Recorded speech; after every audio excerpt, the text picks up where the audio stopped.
Tune in and drop out, live from the Satellite of Dreams, echoing directly into your eardrums.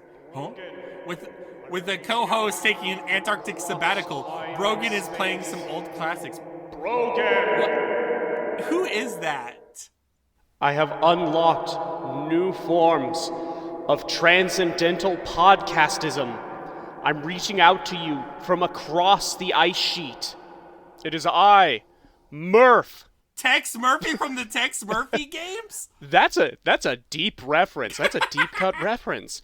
Not to immediately do a tangent, but in my junior year high school history class, the teacher would make us watch clips from old Tex Murphy games. That's wild. That is wild. How are you doing, Murph? It's been so long. Yeah, I don't know if we ever really fully publicly announced on here ahead of time. I remember being very cagey about it because it was never guaranteed.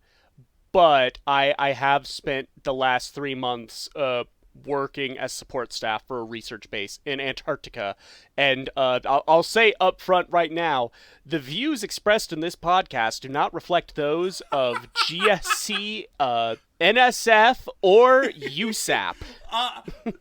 We're not going to spend too long on it, but it feels like they just fucked up the timing entirely, because you getting back, it felt like you getting back was its own bag of chips. It was. I did have a few delays coming home because all of the planes we usually use for getting off of the ice were commandeered on account of war. Oh, man.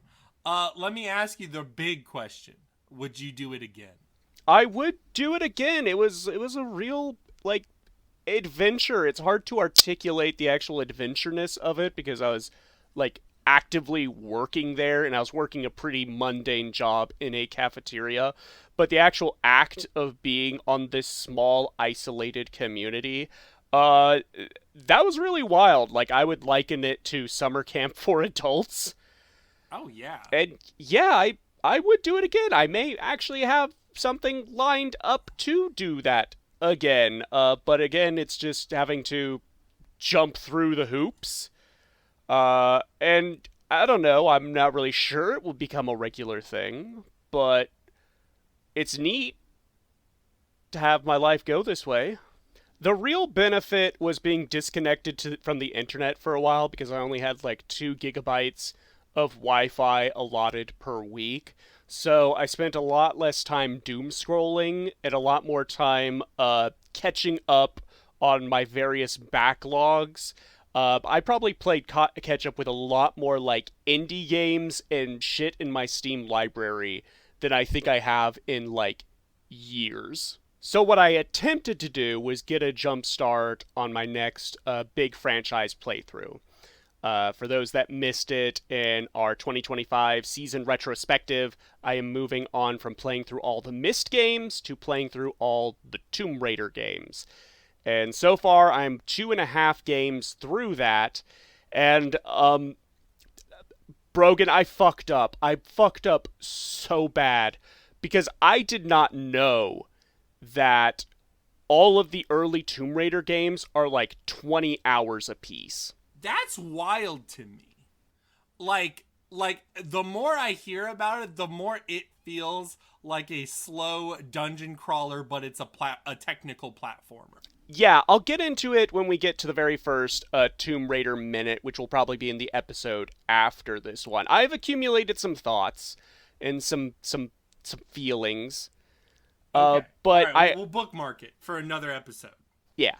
The other game I just spent a lot of time playing, and I don't know, I feel like Steam is gaslighting me over my playtime on this, because I don't see how this is possible unless, some bug occurred, or I left my Steam Deck switched on for way too long. But apparently I spent like over 400 hours playing Hades 2. I don't believe that either. I don't know how people could spend 30 hours in that game and not be bored. What did I say? Did I say that? I can edit stuff, right? Look, as someone who allegedly has over 400 hours in Hades 2, I'm not going to say that that's an incorrect take on the game. Yeah. No more comments there. But that being said, you probably played a lot of 2025 games, right? And we're so bad at making an awards thing. Why don't we just do it right here, right now? Top 3 motherfucking 2025 games. The only rule is it has to release in 2025. Boom. I feel like I had a lot of weird picks for this year. Like, this was kind of a big year, right? But not in the way of something like a 2024, whereas all these massive titles like Tears of the Kingdom and stuff coming out at the same time. This was like a year just being bombarded by really cool and still sizable indie titles. Before we get into our actual top 3s, how do you feel about 2025 as a year for gaming? I would say in terms of major industry and consumption, we are starting to see the reckoning.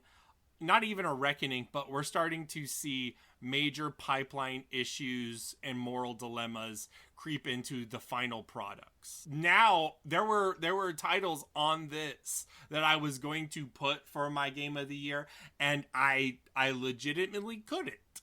I had moral problems with it. I'll still talk about them, but like I can't sit in one hand and praise these things and not acknowledge them. We didn't even play Expedition 33, but there's a lot, especially the oncoming AI. Like if you go on Steam, look how many indie games are AI slop now. Like that is where we're going, and it's very scary. And especially since big budget stuff takes so long to make, and inflated budgets, I think we're going to see more of it, and it's going to be more of a problem. But this was definitely the first canary dying. I'll say, as someone that was disconnected from the internet, from the Steam store page, by and large, for like 3 months, it is jarring how much I'll like click on a front page game on Steam and be immediately hit by a like disclosure for using AI assets in any capacity, whether it's like textures, like vibe coding, whatever the fuck that is, or like AI voice acting. It's like shocking how much this is front and center now. Yep, and that's even if they're abiding by Steam rules, because there's a lot of games that just don't put it, and then people can just clearly see after the fact. It is what it is. There are some good games. There's actually a lot of good games, but it's just been a very conflicted year. With that being said, what's your number 3? My number 3 for 2025 is Gnomes. Okay, yeah. We've talked about this before on the cast, right? Yes, I mentioned this all the way back on the Halo 3 episode we did. And I was riding pretty high on it then, and I'm riding pretty high on it now. So it's kind of hard to defend its position in any sort of like way of like, this is a deeply meaningful game. It's just a good goddamn video game. It's a tower defense game in the theme of one of my favorite forms of tower defense, which is like pathfinding and mazing. The enemies coming to your little like life point. I don't really know what the terminology is, but you know, in a typical tower defense games, enemies go on a set path from one end to the other, and you're trying to stop them. In Gnomes, the enemies can spawn from any direction, and you have to make their path to your base by putting obstacles in their way that they will work around. And so adding that element adds a lot of strategy and like thinking about what you're doing, and the fact that the game is RNG based. It's kind of a roguelite where you choose a map and you choose a class of 4 starting cards or items or gnomes, what have you. And then from there, you can sow crops to get coins to buy additional cards and let your strategy organically develop from there. And you can get some really weird, busted builds that sort of buck the formula, and I think that's what I like about it a lot. Like, ostensibly, you're using different types of gnomes to deter these goblins. And they're gnomes like, this is a knife gnome, this is an archer gnome, this is a gnome with a shotgun. But there are builds you can do where you don't have gnomes at all, and you're relying on offensive crops to deal with goblins. Or you're not using crops at all. You're getting your income from having your gnomes chop down trees when they're placed adjacent to them. Or you're getting your income from having prisoner gnomes that you plonk down and they accrue coinage, but you can't move them after plonking them down. Every run, it feels like I'm twisting my brain in a new direction. And that's just really exciting from like a puzzle gameplay sort of way, especially since runs really don't run longer than like 20 minutes. And I don't really think I have anything more like elaborate or deep and meaningful to say beyond that. Like, it's just fucking crack for me. What do you got for your number 3? Is it also crack? My number 3 is, I think, based on the idea that I think taking a step back, it's probably the number 1. Not my number 1, fuck no. But I think it is, like, if I was not in the picture, if I'm not even speaking objectively, but like Silk Song. I feel like Silk Song represents a lot of what I still want gaming to be, what a lot of excitement still means in a genuine sense. I feel like at the very least, the marketing, the community hype were genuine and came from a real sincere place. And the game itself comes from a real sincere place. It's incredibly well done. It is something that I still go, yeah, like, wow, it is a banger. It's just a banger I'm not crazy about, which is why it's number 3 instead of number 1. Okay, that's actually interesting to me, because when Silk Song dropped, you were sort of the rain cloud on everyone else's parade, coming in and being like, there's nothing new or special about Silk Song that Hollow Knight did not already do. Kind of in the same way of, like, there's nothing that Hades 2 does that isn't, like, surprising or revolutionary from Hades 1. Like, you came in with the broken take of, this game is a 7 out of 10. Well, I mean, first of all, I want to say that I think Hollow Knight and Silk Song are better than Hades 1 and Hades 2. And we've been trashing Hades a little bit on this cast. I don't hate Hades. Don't get me wrong. When I said the first 20 hours are fun, I do mean it. It's a good time. It's a good frolic. But I feel like Hollow Knight and Silk Song have like an actual... the drive behind them you recognize and you enjoy. I think the reason why I didn't get pushback is because I do feel like this is more polarizing than Hollow Knight. I feel like even when people are in love with it, it's easier to see that this is not a perfect game. Right? I feel like one of my problems with Hollow Knight is like when people play it, it's like that Super Metroid, like, oh, it's clearly perfect, 10 out of 10. I'm not gonna think about it. Whereas like I think that they can't ignore it with Silk Song, but they can love it more. And I think that's a way more realistic way to go about appreciating something like this. And also regarding the 7 out of 10 thing, I think I have been too harsh on what 7 out of 10 means. Maybe this is better than actual 7 out of 10s. You know what I mean? Especially now, in the year of our Lord 2026. Maybe I was too harsh on Silk Song, in the sense that the competition is not up to snuff. It's hard to deny the artistry and effort that went into it, because it kind of comes across like it does it effortlessly. Yes. Yeah, I think I'm just trying to be fair there. And I think also in a sense of like looking back in 30 years, I'm looking at a lot of these games, and I think the narrative will be about, AI or ethical dilemmas. But that being said, I feel like the one game people will still be like, fuck yeah, that was awesome. Silksong. It's especially important to recognize, like in the way we were just talking about, where so many games are eschewing actual artists from making their games, particularly sprite work, like what Silksong and Hollow Knight excel at. Yes. Yep. And as of now, it's becoming more and more valuable. So, yeah. What's your number 2, though? My number 2 is Many Nights a Whisper. And I don't remember when I first talked about it, but this is a very, like, short and small game that affected me very, like, deeply and emotionally. It has a lot in common with my number 1, in that both use the medium of gameplay to tell their most emotionally affecting beats. Okay. What Many Nights a Whisper is, for those that missed me talking about the first time, is you are cast in this role of like this sort of chosen one in this island community, and you have to perform this ritual where you shoot a flaming arrow into a giant grail out in the ocean. And each night you have to listen to the wishes of the townspeople and decide if you're going to grant them.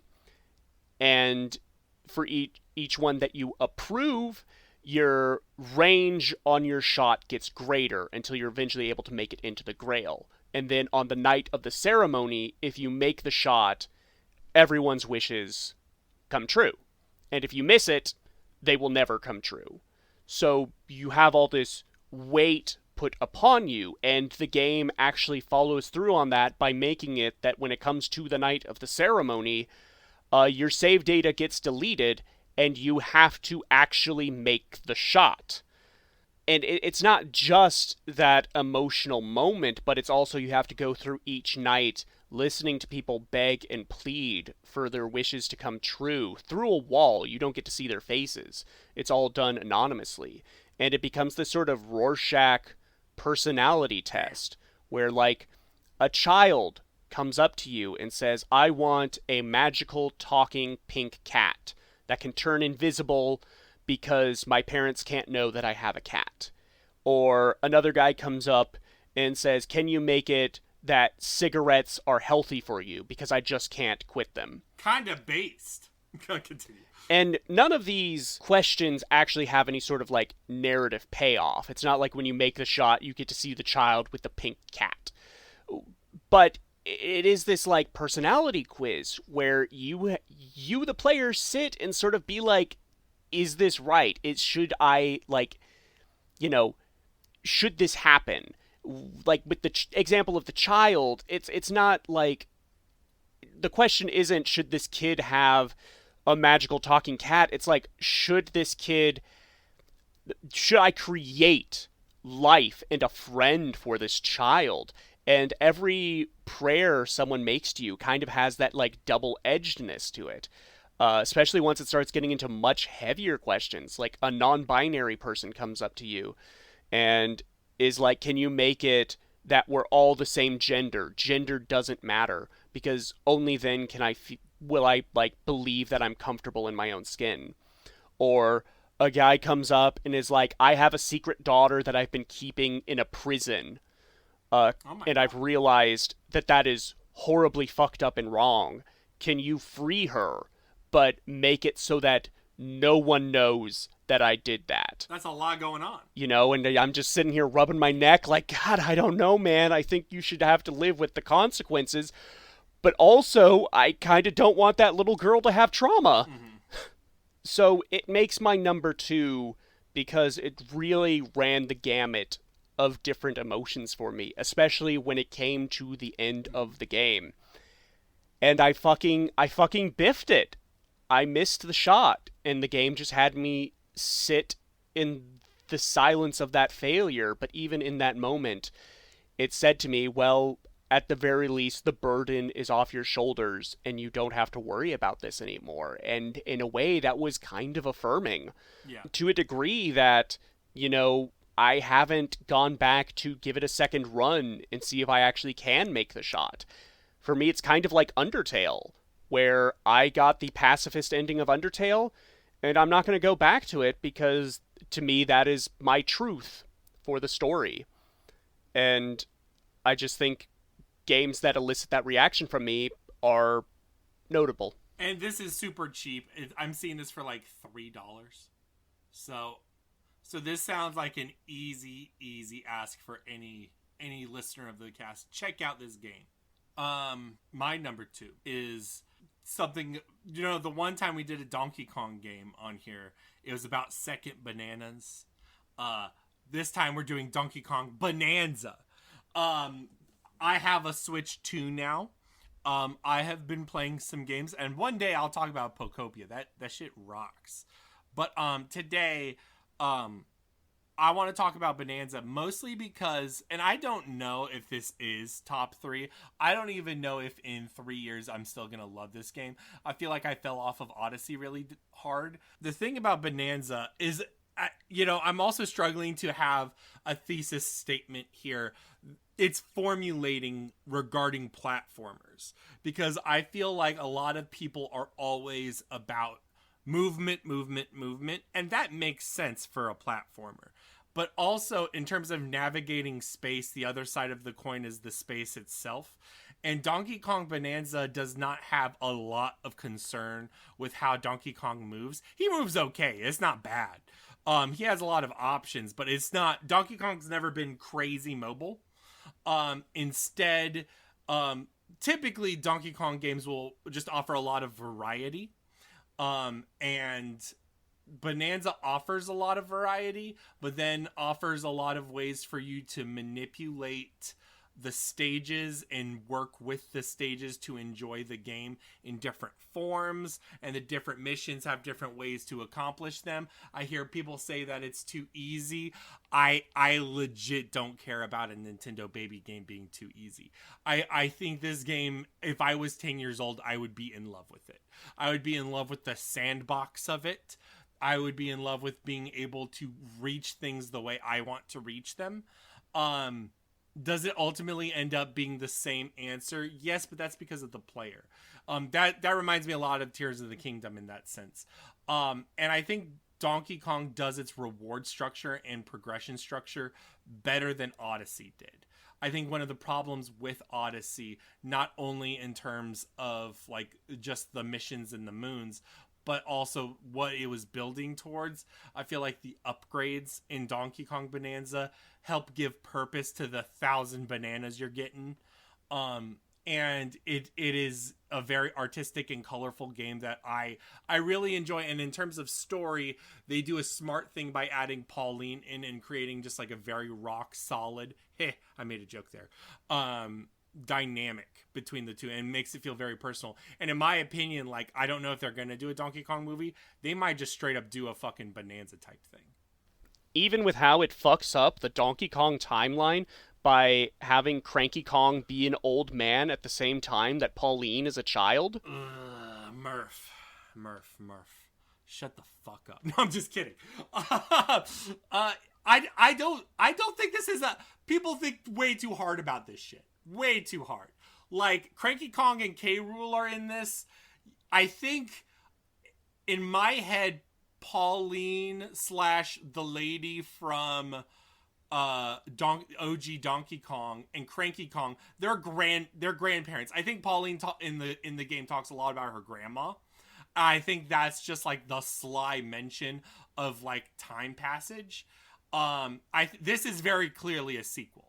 And it's definitely one of the other things I really like about Bonanza is it is the first Donkey Kong game in a very, very long time to acknowledge and incorporate Rare's identity or like influence into the franchise.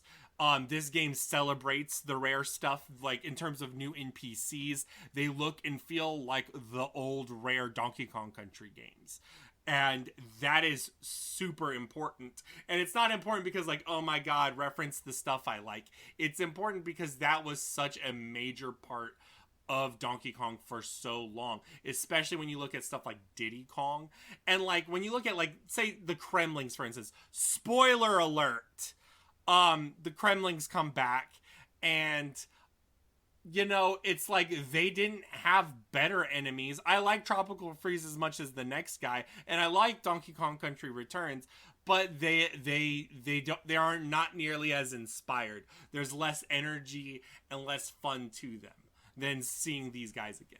It's interesting that you bring up the Rare influence, because when I saw, like, early gameplay of Bonanza, my mind immediately went to Nuts and Bolts, where it's about, like, how the player interacts with and comes up with solutions to the platforming. Yeah, there's a lot of that, absolutely.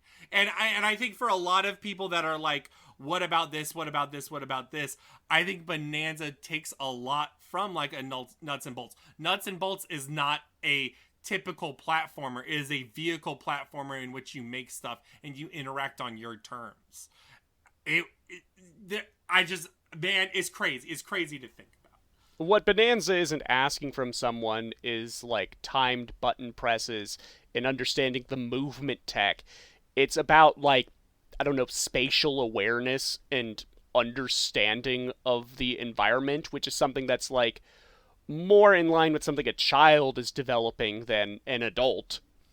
And that's very important to recognize when it's like, man, these Nintendo baby games suck. They need to be harder. It's like, they are actually more capable, and, like, they do demand things from people. But, like, we're grown men. We're you know, like if I was a child in elementary school with a game like Bonanza, it absolutely would have become my whole personality in the form of, like, just spending hours pushing the limits of the destructibility of the environments. I think for Bonanza, a lot of it is looking at something and going, how do I get there? That's huge. I think that is, like, the principal question you ask consistently is how do I get to this part here? I want to go there. And I think that's perfect for what it is. You know, funny enough, in that vein of the question, how do I get there, my number one game actually asks that a lot. There's no easy way to say this. My number one game for 2025 is the haha Fat Man Fell Down streamer rage game. It is Baby Steps. And it's difficult to say why, because it is the haha funny Fat Man Fell Down game. But I think when you get past that, Baby Steps tells this really precise, allegory-heavy story about dealing with social anxiety and neurodivergence and feeling like you are alone in a world struggling with basic shit that everyone else is just getting past, like, effortlessly. Like, you play as a 35-year-old neurodivergent man named Nathan who lives in his parents' basement, and he gets isekai'd into this strange, like, mountain environment where everyone's just a little off and quirky, and that's for the sake of these very funny cutscenes. But a lot of the times, I just get flashbacks to, like, stress dreams I've had. Specifically because Nathan's main goal in this game is just to find a functional bathroom. And man, that is my number one reoccurring nightmare, where I am in this strange environment, no one's helping me, and I just gotta piss. You know? And yeah. Again, this just sounds silly, it sounds ridiculous. But the game really, like, uses that to tell a story about a guy who can't ask for help because he's been conditioned not to.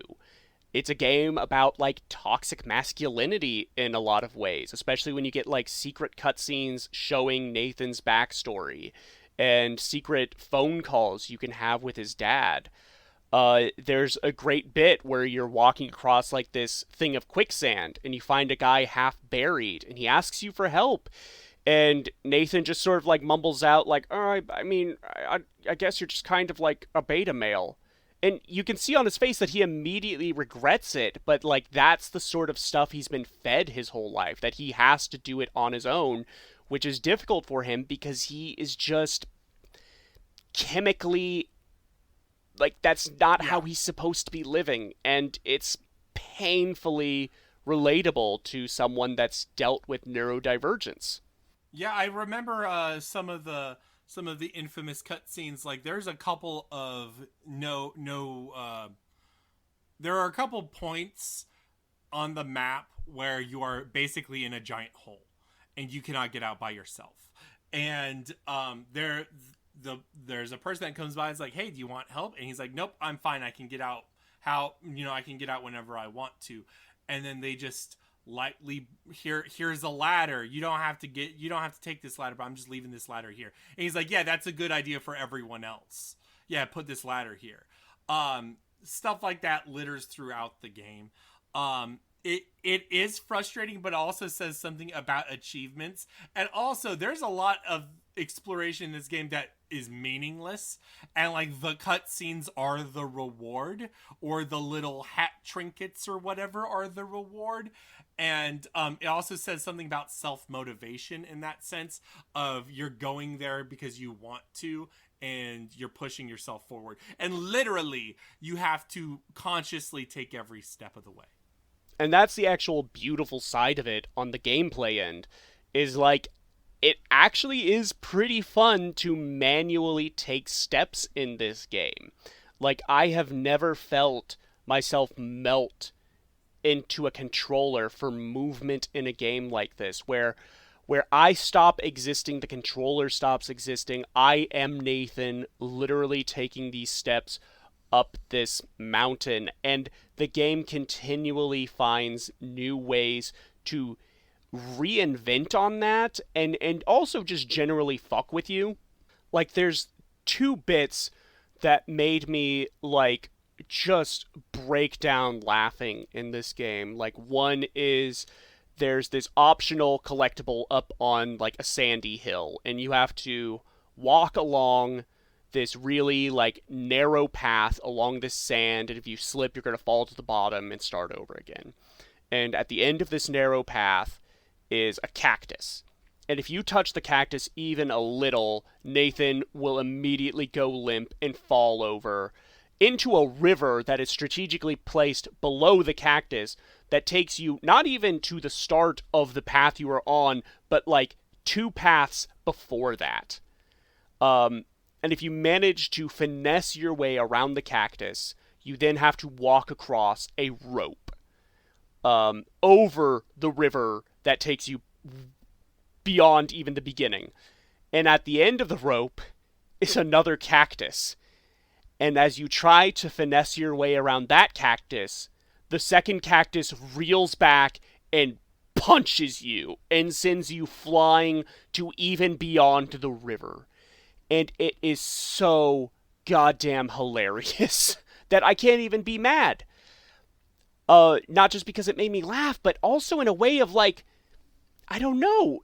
Ooh, I get to go through this level that was kind of mechanically interesting again. And it's weird to say that about a game like Baby Steps, that I like enjoyed redoing the content because it was mechanically interesting.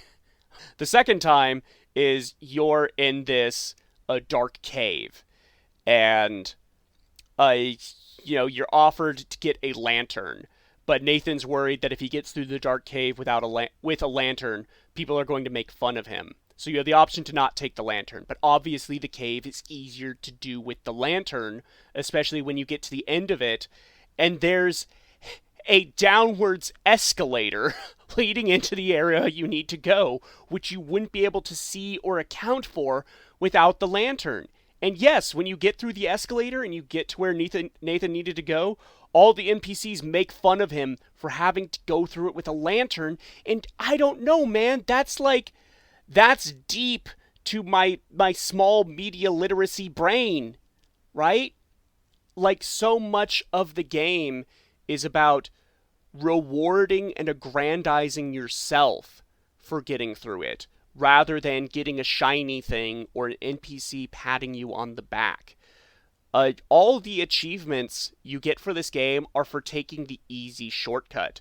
One of the hardest climbs in the game is completely optional, and you're offered this really convenient spiral staircase to go up. It's offered to you by the helpful NPC Jim, who's a little antagonistic, but he is always giving you these ways out of, like, difficult situations. And spoilers, I guess, it turns out that his full name is, like, Jiminy Cricket, because this is secretly a Pinocchio adaptation. Okay, all right. That's the deep lore. And if you do the hard climb, which is called the Manbreaker, Jim kills himself. If you don't, he says, "Hey, good job," and you get an achievement. And it's just, when you get to the end of the game literally ends when Nathan finally, like, unquestioningly asks another person for help. Because that's what the game was about all along, is just taking this small step forward and realizing you need help. It just tells me this beautiful, like, message of, yes, the world is hard and it is cruel and harsh, but you can keep on walking until you get somewhere that isn't. And in the end, he forms a gay relationship with the one helpful NPC, and I think that's one of the most beautiful, like, love stories I've seen in 2025. Aww. That's amazing. That is pretty crazy. Did you have any honorable mentions? Yeah, as far as honorable mentions, I want to give shout out to Techno Banter. That was, like, the first game of the year I had played. It was probably around my number 5 or number 4, depending. Again, it's another game that uses gameplay as its storytelling medium, just in a more dialogue-oriented fashion, where you're playing a bouncer, having to vibe check people for whether you let them into your club. And it does this very well. Mm-hmm. I think it's just, it kind of, one, it's really short in a way that's not satisfying, and also the final, like, sections of it are really tedious and a weird difficulty spike, of all things, for the kind of game it is. But at the very least, it's a game I'm not going to forget. Also going to give shout out to Dark Queen of Morthholm. That's another super short game. I played it for the channel on Murph's Feeling Itchy, back when it was an itch.io demo. It's a pixel game. You play as the final boss of a kind of, like, Souls-like game, having to deal with the hero constantly respawning and challenging you again. It's not really, like, a gameplay type of game, but I think the writing in it is really strong and tells a very, like, sort of hopeful story. Also, I want to give shout out to Capcom Fighting Collection 2. Whether we count that as, like, qualifying, because technically it's all re-releases, but it's, like, a fucking banger of a re-release. Yes. I mean, it's got great games. And I mean, like, capital G, great. Not just CVS 2, but it's also got, like, Power Stone. And the Power Stone games are fucking awesome. Yeah, on top of getting, like, that 4-pack of, like, great, previously hard to access titles, you also get stuff like Final Justice, and Project Justice, and Plasma Sword, and, like, Capcom Fighting Evolution, which is a terrible game, but it's sort of, like, fascinating in its terribleness, and I think kind of does deserve a place in the collection. It's a great package deal for sort of just, like, these sort of tangent, not necessarily, like, forgotten bits of FGC history. I'll do honorable mentions. First of all, the two 2025 games that I want to play but I didn't are Metroid Prime 4 and Kirby Air Riders. I will get to those eventually. I don't think I'm ever going to play Expedition 33. And I'll get to Death Stranding 2 one day in the distant future. When all is sand outside. That is when I'll do it. But honorable mentions, I want to highlight the Metal Gear Solid 3 remake. And normally I wouldn't praise remakes. And I don't think it's like crazy good, especially with Kojima's departure and like how it tries to remove itself. But, this is a crazy faithful remake. It is pretty close to 1-to-1. The only things are the upgrading graphics, some slight updates in certain things, but the game feel. It does not have the piss filter. That is a huge deal. But they have other filters in it as well. Super Bunny Hop did a really good video about the black and white mode, with the camera angles constructed like the OG MGS3 camera angles. That was pretty convincing with how shadows are used and stuff, because those camera angles are very deliberate, and I think it helps it pop more, especially in the jungle parts. I love Metal Gear Solid 3. It is one of the most banger games of all time, and I will still go back to the OG, but I really like Delta. I don't think Delta is a bad product at all. But it is only just product. I also want to highlight Absalom, which is this like fantasy brawler roguelike thing. Lots of fun. That's all it is. Lots of fun, great art style. But my super honorable mentions are Shadow Labyrinth, and I love me some Pac-Man. This is a little bit removed from that. I think my problems with the game were in like production value art sense. I hate seeing the game in motion. It was like an eyesore for me. And then like how it constructed the Metroidvania level design, I just wasn't super about. But that being said, there's still something that allures me. There's still something that draws me in. I think it's creative and it's bold and ambitious. And I want to like the game. And there will be a day where I fall in love with it. But it's one of those like we're still in the back and forth stage. It's not our time yet. And then the other honorable mention is Fatal Fury City of the Wolves. I love this game, but I don't play it. And I would like to play it more, especially when I see this new season pass. But I also cannot bring myself to like rank it up. I can't bring myself to like promote it or be like, yes, I want to play it. Like at my locals, people don't play City of the Wolves. I know like 3 people that like City of the Wolves. There, and like I want to be like, yeah, let's get excited about it, but ultimately they just play KOF 15, and that's, I mean, it doesn't solve the problem that it's still owned by the Saudi government, but at the very least it doesn't have like a rapist in it, and it doesn't have a bunch of other fucking AI generated promotional ads or anything else. It's very depressing that a great sequel to a great game is the way it is right now. But I still like it. I still think it's a really good game. I can't ignore that, because I also think in 20 years, people will be like, City of the Wolves was great and it slaps. That is just the reality. Yeah. Man, I really like looking at City of the Wolves gameplay, but it's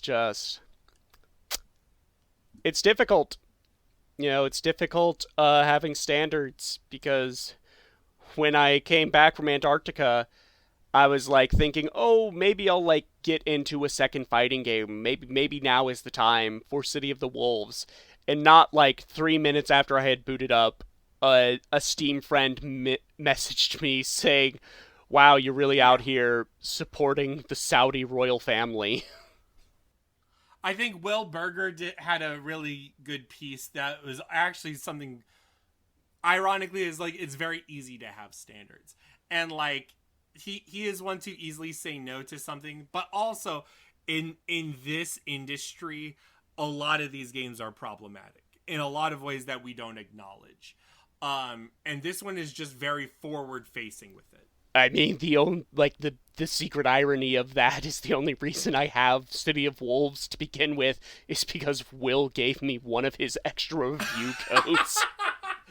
The irony is rich, isn't it? The world is complex, isn't it?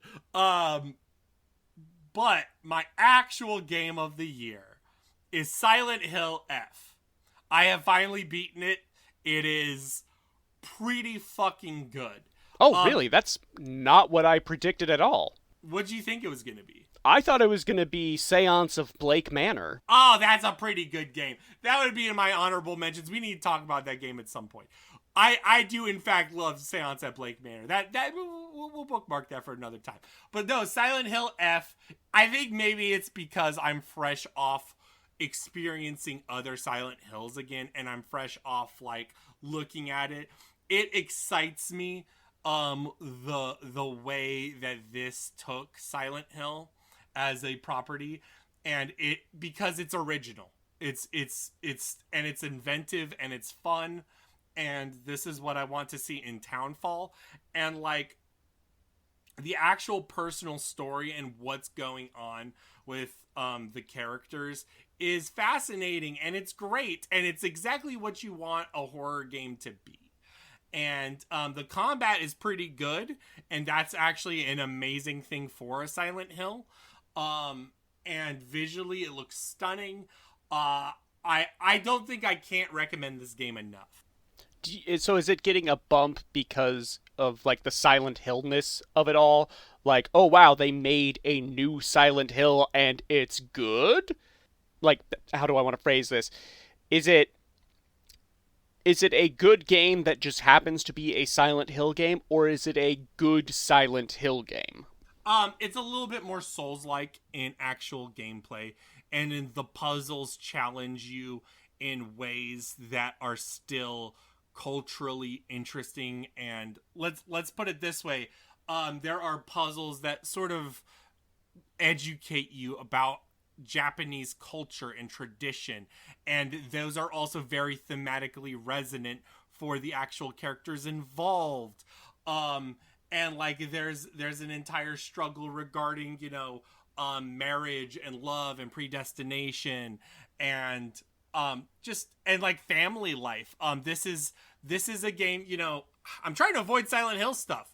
But it's a game where it really takes into focus who the main character is, and even the plot twists inside, even though they can be predictable at times, it's still very effective, and it feeds into the narrative. The monster designs are really, really fun. And the actual environment, like the town itself to explore in, is incredibly fun. There's this really cool combat gimmick of, like, forging charms and keeping charms, and each charm will have, like, a different effect, and you're really trying to get really good charms because especially if you're just putting in points, it can be a little bit of a random draw, and you're really hoping for good stuff. And when you get good stuff, combat can be incredibly satisfying. So does it feel like Silent Hill is back? Like, would you want this to be the direction of the franchise going forward, the way that, like, Resident Evil 7 reinvented the franchise as, like, a first-person game? Or do you want them to take the money and run with new, weird Silent Hill ideas? I mean, okay, so another big thing to sell you, Murph, is this is not by the normal, especially, like, in terms of plot, not by the normal people, right? The person that wrote Silent Hill F is famous for writing visual novels, and basically was like a guest writer or a guest auteur, if you will. And I feel like having different auteur takes and different directions is the way to go. If only they thought about that however many years ago when PT was a thing. Yeah. Oh, that's a tough one. That still hurts. It's too soon, Murph. Too soon. I'm still sad about that, man. Like, it's not just that it had Kojima and Del Toro, but it also had Junji Ito on it. God! But to answer the question, I would want them to do something different, but the fact that this exists encourages me that things can be different. And I think looking at Townfall looks interesting. I'd be down for it. But F stands with the big boys of Silent Hill, like Silent Hill 2, and I've actually never consistently heard what the second best Silent Hill game is. Yeah, it's top 3 Silent Hills for sure. If not, I think it's probably too soon to be like, yeah, it's better than like a Silent Hill 2, but like it's top 3. It stands among them, yes. And that's really important because it's not a Team Silent game. That's huge. What a different yet similar headspaces we must have been in for my game of the year to be about an awkward 35-year-old man-child in a onesie, and yours being about a survival horror with a schoolgirl. Yeah. Also got a lot of Fatal Frame vibes, which was really nice. And I want to play the Fatal Frame remake really soon, so, by the way. Well, there you have it, folks. You're not going to get a more definitive top 3 for 2025. I almost said 2027, but that's like a full other year off than that. And we're not doing a Variety Minute this episode, because that was your Variety Minute. We're not doing a Watcha Playin either. We're actually going to transfer straight into the game of the week. Woo! Wahoo!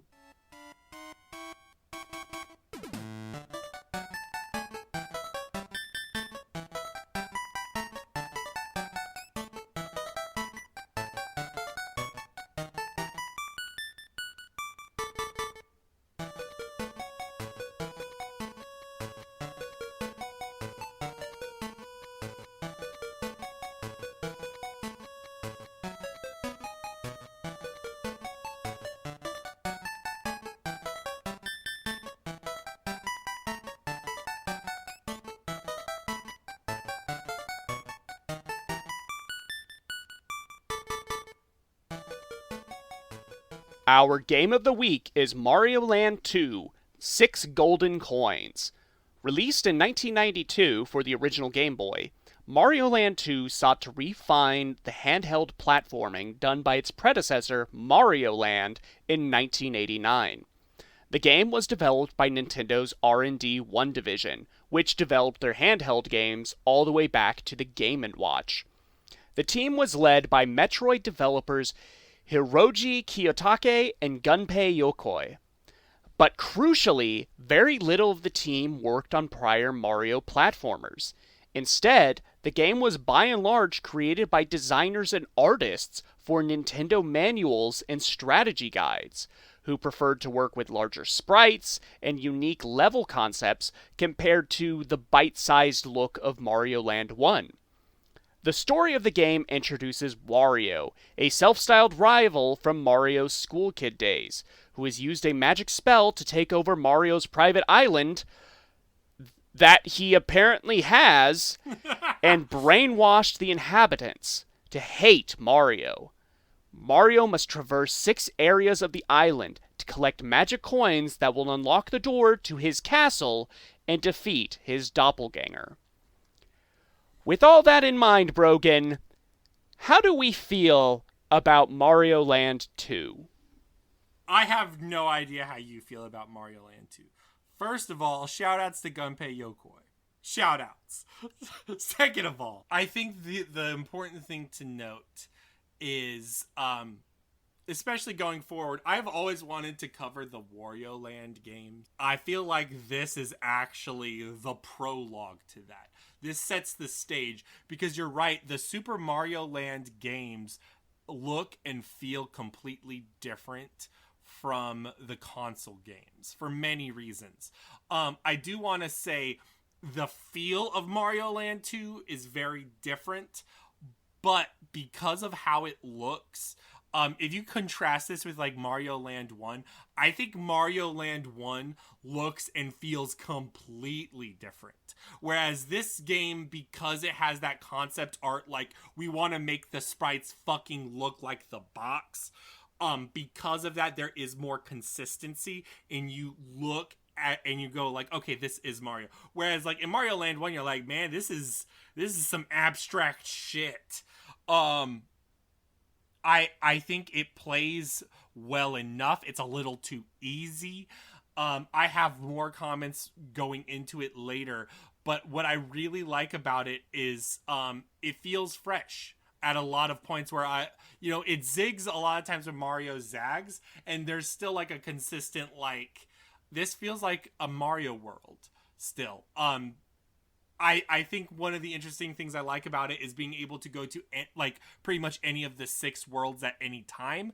I think one of them is harder to get into than normal, but that's on purpose. They sort of like make more difficult worlds obvious, and even then they're not like crazy difficult. I feel like the power-ups are really cool, and they're really good variations on powers we've seen in console games. Like the bunny ears, I feel is very, very consistent, and I like them. And the fireball is also pretty good and effective. The feather works really well because you can't recolor Mario when he gets the upgrade. I don't know. I like it. I'll definitely second all of those thoughts. This is my first time playing this game. I'd never even really seen that much gameplay of it. I was more familiar with Mario Land 1, because I had that on the original Game Boy.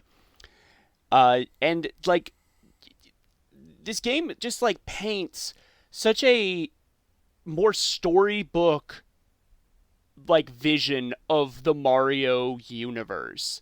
I really enjoy, like, the theming of the levels and how they're presented. They're very diegetic, where there's, like, a tree zone, and stage 1 of that is you creeping along the roots that are, like, infested with ants, and then you get up to the trunk, and you're going through a beehive, and then the boss is a giant bird that's made a nest up in the upper branches. Like, that's so fun and cute.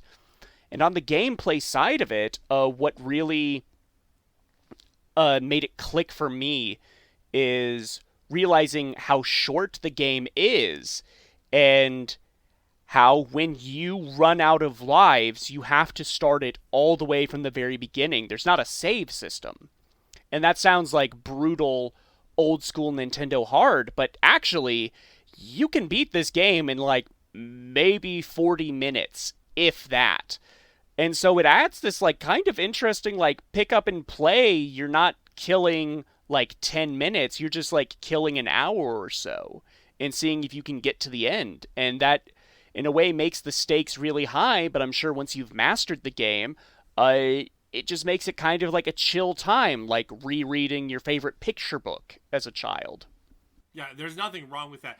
I mean, like, I also feel like the vibes, because it is slower, when something happens and you go, oh wait, I wasn't expecting this, it's actually like pleasant.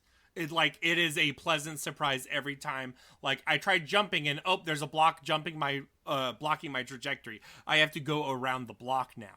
Like, stuff like that is really fun. Or like climbing up the different platforms, or just any small little thing. Or like when you're in space and you're floating like you would when you're swimming. I'm like, oh, this is so fun. Like, it's always a pleasant surprise when these things happen. And the creature designs are expressive and fun. And this is, mind you, all on a Game Boy, which is, to me, I think the most impressive part. And I think a lot of direction this game goes is not necessarily trying to right the wrongs of Super Mario Land 1, but I think when people bought Super Mario Land 1, they were like, this does not look and feel like Mario. And at the very least, this has a more consistent frame here. And I want to say, like, going into the Wario Lands, Wario Land 1 is Super Mario Land 3, right? And they're commenting on each other, and they're often reactions to each other, especially in this space, as these developers are experimenting with what that means. And I think that's super fascinating. I have a secret thematic thing, if we're going to talk plot real quick. Do you want to know what this game reminds me of the most? Epic Mickey. Oh.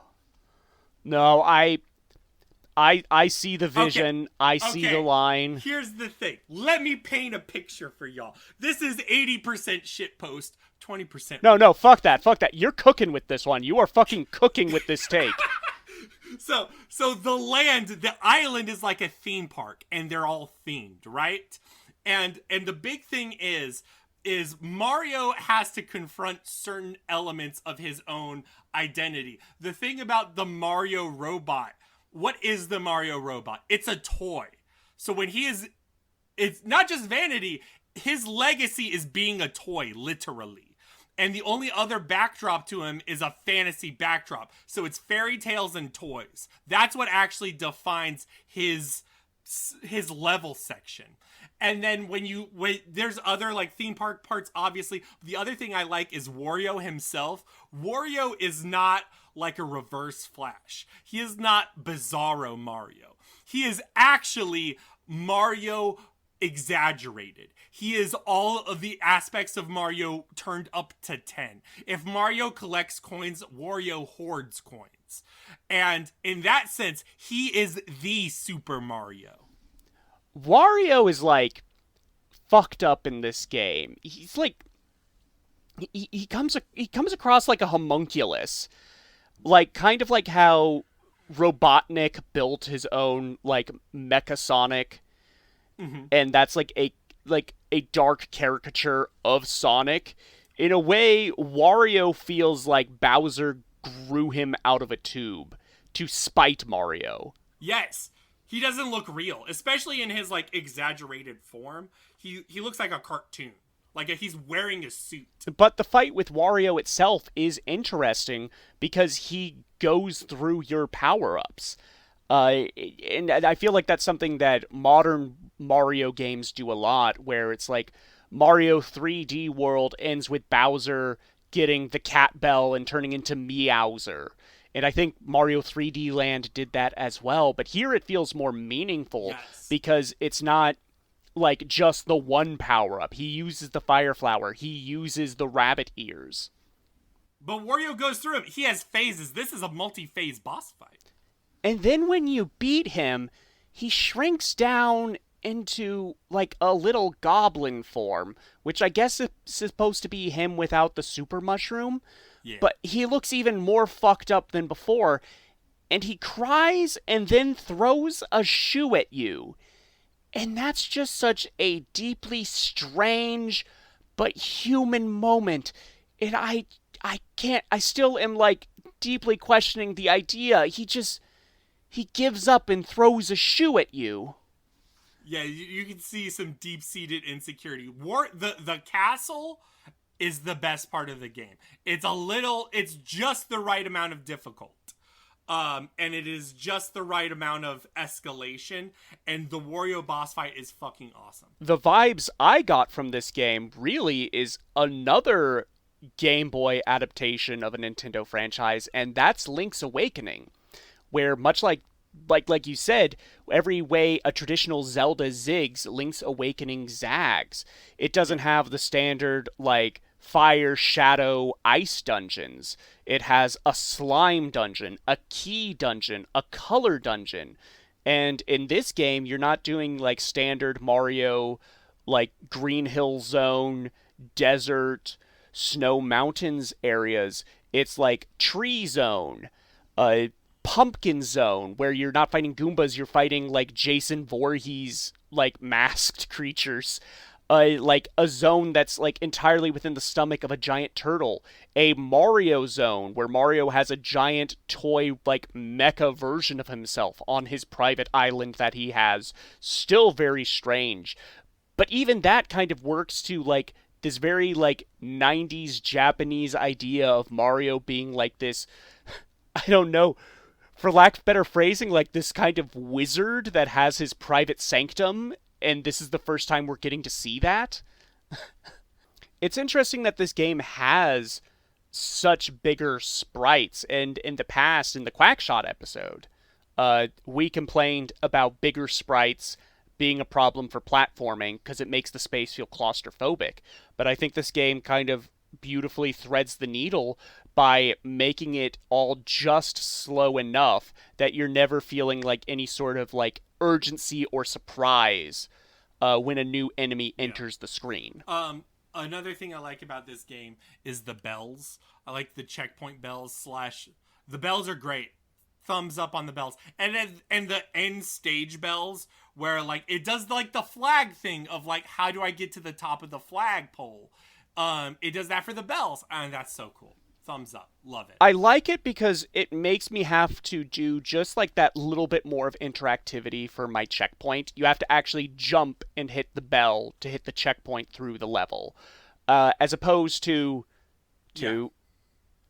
I'm not even sure what the checkpoints in normal Mario games are supposed to be. Kind of like a high vault. I think it's like thing? one of those like flags you get in a race. Oh yeah, that makes sense. Like or like a ski thing. You know Like what I'm talking slalom. about?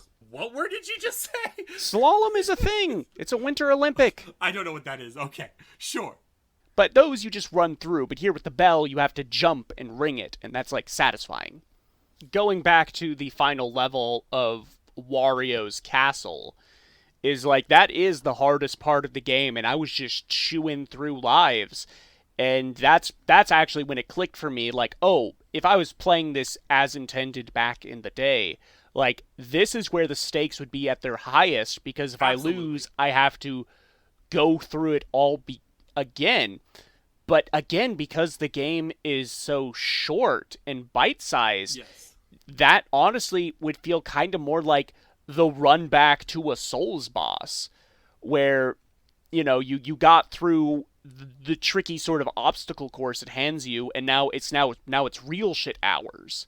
And I don't know, there's something that's deeply satisfying about that for a small Mario game that fits in your pocket.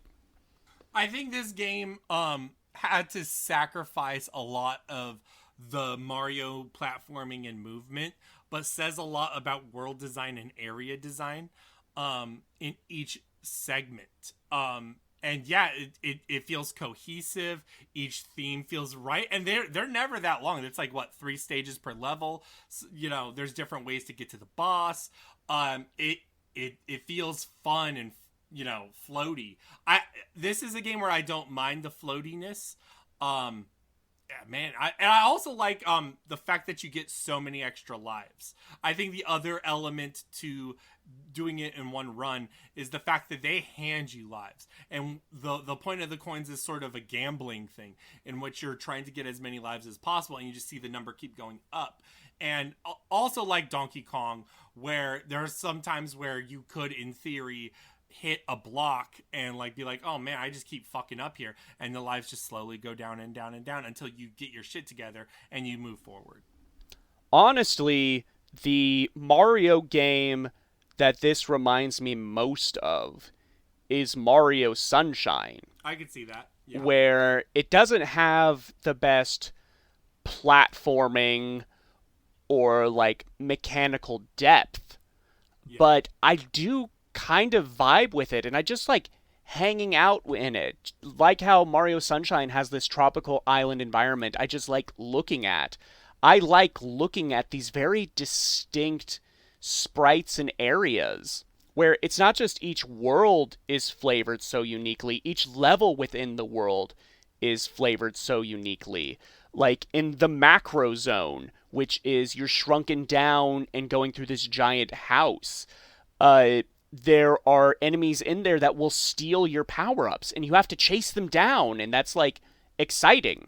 Or in the Mario zone, which is like the mecha, and you're going up through the guts of the giant Mario robot.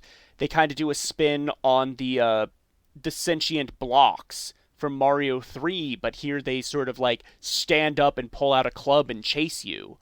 And that only appears in that level. I do really like the Jason Voorhees Goomba. Thumbs up. I like the Ghost Goombas. Ghost Goombas are good. Yeah, these are all good.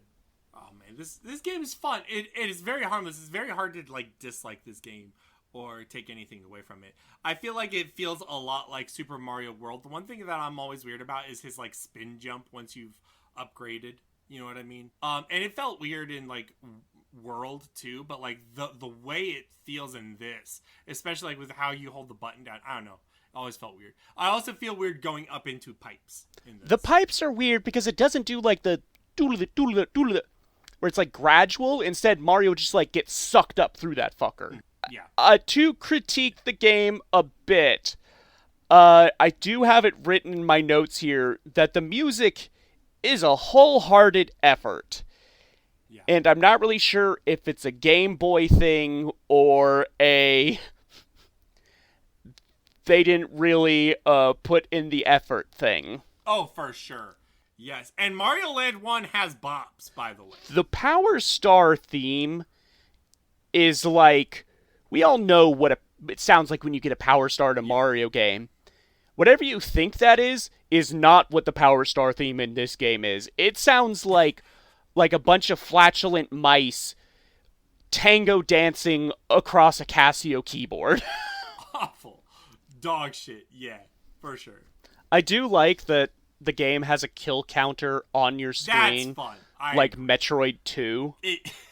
Well, because after 100 kills, you get a free life.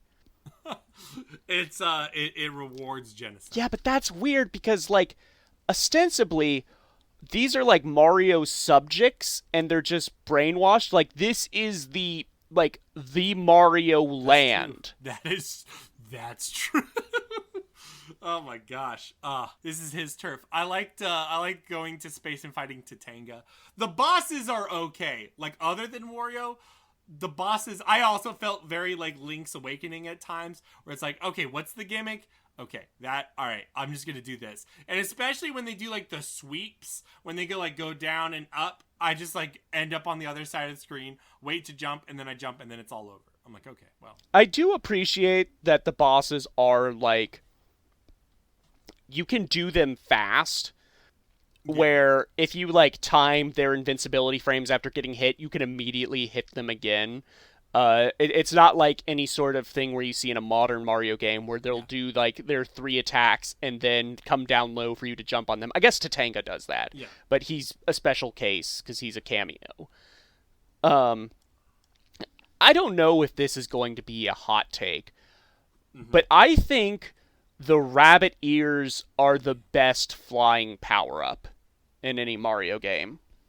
I kind of agree. I like the cape because the cape incorporates momentum in a really fun way. But the bunny ears are better than raccoons. I've never gotten the cape to like work for me in a way. I just lose the rhythm and wind up dive bombing into a hole. I've never gotten the Tanuki stuff to work in a way of like skipping the level. Whereas with the bunny ears, it's all like horizontal movement. It's not really a glide. It's more like a graduated version of Peach's hover from Mario 2, where it's about like crossing gaps. And if you do get a high enough point, you can just like kind of fly over the level.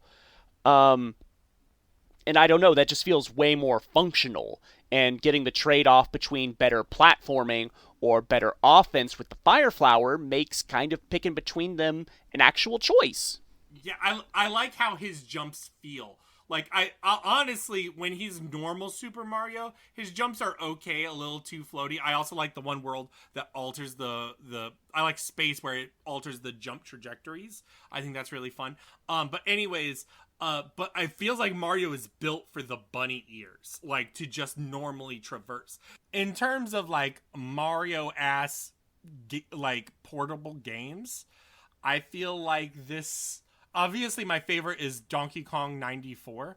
But like this is like a much more traditional Mario type game. This is probably the best. I don't like the new Super Mario Bros. Stuff. Especially like on the DS and all that. Yeah, I think this is much more in line with sort of the fantastical storybook environment I want Mario to look like. Yeah, well, at the very least, like, Switch to Mario, there's been a renaissance in like, what if we make a game and make the look of this game unique to this? And you remember like Sunshine, Goombas looked different in Sunshine. And like just in like that era between like 2008 and 2020, everything looked exactly the same no matter the fucking game. Like, it was consistent across the board. And I feel like different games demand different art styles, and different visual things. And, you know. Mario's default sprite in this game looks so stressed out. Like, this is very clearly in the time where Mario's still, like, a 40-year-old man from Brooklyn. In this game, his, like, expression is of a father whose twin daughters aren't having a good time at Disney World, and he doesn't know how to save it. Well, he spent so much money on this fucking island, and now there's pests everywhere. Murph, imagine you had an island and Worf came in and started wrecking shit up. You'd fucking hate it. You'd be like, fuck this. Ah! I like the Mario sprite. He looks good. It says a lot about the concept art thing, because visually each creature looks good. Yeah, it looks a little clumsy and everything looks big, but like Mario looks good, man. And I think that was one of the things, again, to go back to Mario Land 1. Mario doesn't look very good in that. He looks very... He looks crunchy. He looks like a piece of cereal. Yeah. He looks very tiny. He's 3 pixels tall. Like, okay, here's like, this one I know is a hot take, but I've never liked how Mario Bros. 3 looks. Really? I experienced that game at the same time I did Mario World, because I got them both as part of the Advanced series for my Game Boy Advance. And every time I would boot up Mario 3, I would be like, man, I really prefer the visuals of Super Mario World. I like it when the Goombas walk on 2 legs. I don't like it when Luigi's just a palette swap of Mario. Just everything in Mario 3 looks very garish and artificial to me, which makes sense because it's a play. Yeah, whereas, and I mean, it is very artificial. It's literally like stages. Yeah, it's a play. It's like very like deliberate. I guess those are the 2 philosophies for platforming environments. And Mario goes through them delicately. This is up there for me. I don't know what I would rate this. Probably a solid silver 8 out of 10. There's a lot of talk these days in the discourse about if video games are art or if they're toys. Mario Land 2 is a toy, but that's because it was kind of designed with that approach. It wasn't made by like programmers, it was made by concept artists. And I think that's like really interesting to show what happens when you take established franchises and give them to people that work in different art mediums primarily. And like, to go back to the toy thing, typical designers like Shigeru Miyamoto, when he was making Mario games, he was not thinking in terms of art. And when he does design, he doesn't think of design like, I don't know how else to say it, like art. He approached it like architecture. You know what I mean? He approached it like, this is the way to make it, like a toy. And this has a little bit of extra flair to it. That is definitely worth liking. And again, it's the primordial stages of Wario. Is the really exciting part. Because Wario evolves from this. And that's fun. He evolves, but he's also kind of like fully formed as the Wario we know him in a few ways. I went and looked up old US commercials for this game, because old Nintendo commercials tickle me, and the one for this game is like it's like clearly superior Japanese animation that's going at like 120 frames a second, and it's like Wario's head in front of a swirly background, and it's like, you hate Destroy Mario, you obey Wario. And like the only thing that's off is that his voice is like too high pitched from what it would be now. Yeah. I think it's very telling that when this team like was done with this game, they didn't go on to make more Mario Land games. Yeah. They went on to make Wario games. Murph, the funny thing about Wario Land, sit down. I know you're sitting, you need to sit more down. Murph, you would know that each Wario Land plays differently. Like, Wario Land 1 is like a satire on Mario. and like Wario Land 2 is like a a much more like typical Wario Land experience, but then Wario Land 3 is like a Metroidvania, and then Wario Land 4 has like a rush moment at the end of each stage, so it's built for like semi speed runs. And like Wario Land Shake It is like completely animated and cell stuff. Like each game is different in identity, and what unifies it is the cartoon personality. And you would know that if you were the actual Murph. I'm wondering. Wait 1 second. What? Time out. What do you mean, dear Brogan? It's me, the Murph you've always known. I'm just able to transcendental podcast now. Murph, can I have a sample of your blood? What are you doing with that heated copper wire, Brogan? I don't think you're actually Murph. I feel like astral projection is not something humans can do. I think that's an alien thing. An alien thing, you say? Why don't we just podcast a little bit? See what happens. All right. Okay. We'll play out. We'll see what happens.